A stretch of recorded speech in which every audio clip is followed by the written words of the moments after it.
Hey guys, how's it going? Michael Troy here, and today we're going to be looking at Squadron Supreme, Death of a Universe. Okay, I got this because George Perez's art is in it. Um, the Squadron Supreme was started out as Squadron Sinister. Mark Gruenwald famously revamped them and turned them into this epic maxi series that's like a send up on superheroes before Watchmen, and this is like Marvel's version of the Justice League, and they were supposed to be evil but they became good. I don't know, they're a little confusing to me, but there's lots of great art in here, so we're gonna look at it together. This was like Mark Gruenwald's last big Squadron Supreme story. Um, so let's take a look-see, shall we? And already I'm loving this art. I love this, who's drawing this first issue? Paul Ryan. You know, he's a famous penciler for, I want to say, mostly known for work on Avengers. This is probably from Avengers. But I definitely think it fits that epic scope. There's the doppelganger for Superman. It couldn't be more obvious. So I think that deconstruction is kind of fun. I love The Watchmen. I think that's great. Um, you know, uh, I guess Flex Mentallo would kind of fall in that vein. And hero deconstruction, you know, what Alan Moore did on Miracle Man or Marvel Man, depending on which side of the lawsuit you prefer. But this is fun. This is definitely, like, if you love team books, I think that you would like the Squadron Supreme. And they're literally, like, doppelgangers for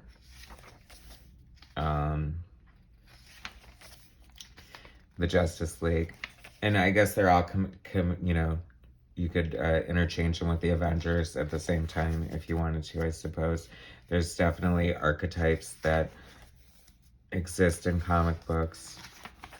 And, you know, they're often done in different incarnations and different parodies. I love this art. This is very classic superhero art of like Marvel's 80s for sure. It feels nostalgic, like a warm hug. Wizard, he was the speedster of the group. I feel like he was an old man or something. Maybe he got old. Maybe running too much aged him faster. But don't quote me on that because I didn't do my homework and I don't know crap about these guys. But this is definitely making me want to read it.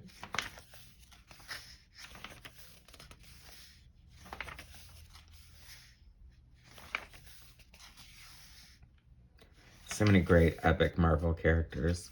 I wonder how many Marvel characters exist. I wonder how many freaking copyrights they have to own. I would imagine some are, I mean, don't you have to renew them all the time?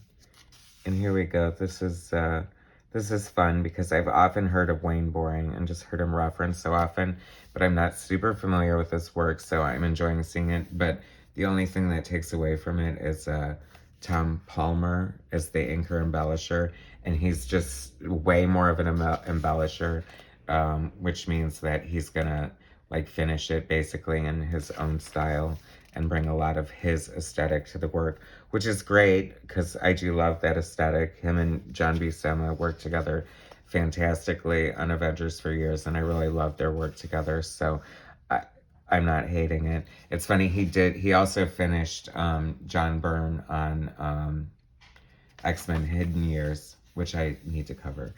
But and when I say finished, I'd seen the pencils, and John Byrne's pencils are so tight that even his breakdowns are pretty much finished pencils. But Palmer did bring a little bit of his heavy-handedness to the art. And I just wish I knew what, and now I'm going to have to look up Wayne Boring's art, from different inkers and see what the deal is. This is from when Kurt Busiek and George Perez did their epic run on Avengers. How great was that? Which led to JLA Avengers. And so it's funny how this all sort of in hindsight ties together, because then, so this is Avengers number 5, obviously. And the Squadron Supreme guest starred. And it's so funny because since George Perez was a Justice League penciler, he just pulls off those dynamic hero poses just so good. And I could go on and on about his art. He's definitely one of my favorite artists. The Vision, Miss Marvel, although I think her name was Warbird, which I was never a fan of Warbird. I love, you gotta love Scarlet Witch's fashion. You couldn't miss her walking down the street in her corset. I love the Scarlet Witch. She's definitely one of my favorite characters. Like, it's beyond joy to just know that she's like got such great due in WandaVision, and just like one of the best TV shows ever. And I love Elizabeth Olsen as Scarlet Witch. I think she totally pulled it off. This is such a great classic Perez sort of trick there, with those little lines of action coming out. And this character just being clobbered off the page. You can tell definitely that Perez, he looked so much more like Jack Kirby when he was starting out, and as far as his animation was pretty blocky. And but he just packed the power and the punch, and there's just always so much great stuff going on at George Perez layout. I mean, the fact that, you know, you've got your ship here on one level, but then in the next level, you know, there's this action going on, and then there's this action going on, and it never looks cluttered. It's always easy to follow. Wonder Man, I love Wonder Man. It's such a great character. Has he ever been introduced in the Marvel Cinematic Universe? I'm guessing that would be a little problematic with Wonder Woman being such a, you know, prominent figure for DC right now. I don't know how that would fly. They would probably worried about people being confused. George Perez draws an amazing Thor, can we say? But I think they if we can handle, you know, juggle 3 different Jokers and still know what's going on. 4 if you include Cesar Romero, which I do, and I juggle him. This was such a great lineup of the Avengers. Even if it did have Cap's triangular shield, which, what the heck is up with that, right?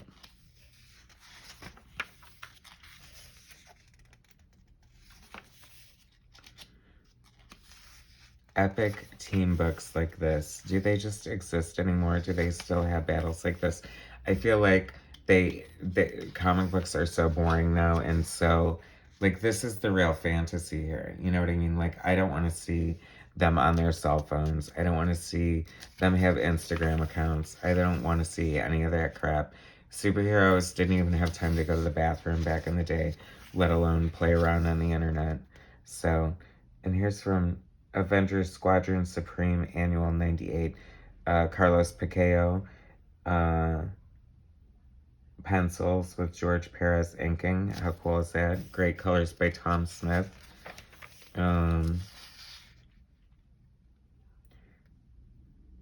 Neat. I always love when they do these like headshot roll calls in comic books. I love Carlos Pacheo's art. I feel like I don't know where he's been. I don't follow too many current comics, but I mean, remember he did Avengers Forever. He did that great run on the X-Men, and like, I don't know. He's definitely fell into the category. I mean, I definitely think he deserves to be in the same category as like John Byrne and Alan Davis and artists of that caliber and of that sort of classic superhero style. I feel like he sort of got in at the last minute on that, alongside artists like Joe Mad, maybe. I don't know. But I really like his art. it's funny because in the beginning, like especially in X-Men, he was inked by Art T-Bear, who has like such a crisp, polished style that I really like. Like that's sort of reminiscent of a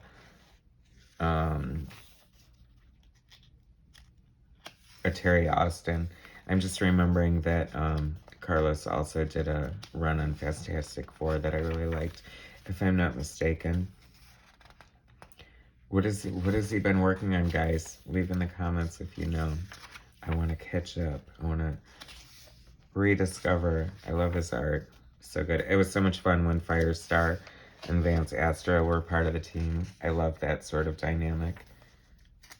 Gives something the fans a little fish out of water, relatable when you're, you know, teamed up with these superheroic gods, basically.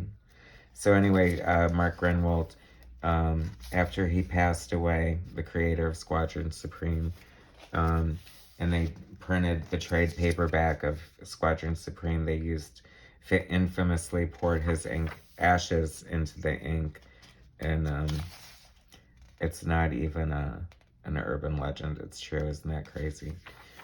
So not super familiar with this penciler, Anthony Williams, but I'm kind of digging it. I like a cartoony style. I like Ed McGuinness and Mike Mirango, and I like all kinds of art though. Like, especially as I get older, I just have such an appreciation for if whatever inspires you to take out a pencil or a stylus or whatever and just try to create art because you love art. I think that's what drew me to want to be an artist. Just love this art so much, and just like when you draw because you can't help it. I feel like that sums up a lot of comic book artists. I mean, you'd have to love art to sit there day after day and draw this sort of craziness. I mean, this is no joke. People think it might be the funnest job in the world, and I think it would be too, but it's also a lot of hard work if you're going to be really good and stay on the top of your game. But I'm digging it. That's fun. That looks like a frightening character right there. Sort of like maybe a Batman or something. This character has a fun design. So anyway, this is like the last epic Squadron Supreme tale from Mark Gruenwald. But they're basically the JLA or the Avengers or whatever. If you like big epic team books, you know, I definitely recommend seeking out the Squadron Supreme. Marvel should dust them off and make them their next big franchise. Anyway, thanks so much for watching. Please subscribe and hit like, and I'll bring you some more content later. All right, thanks, guys.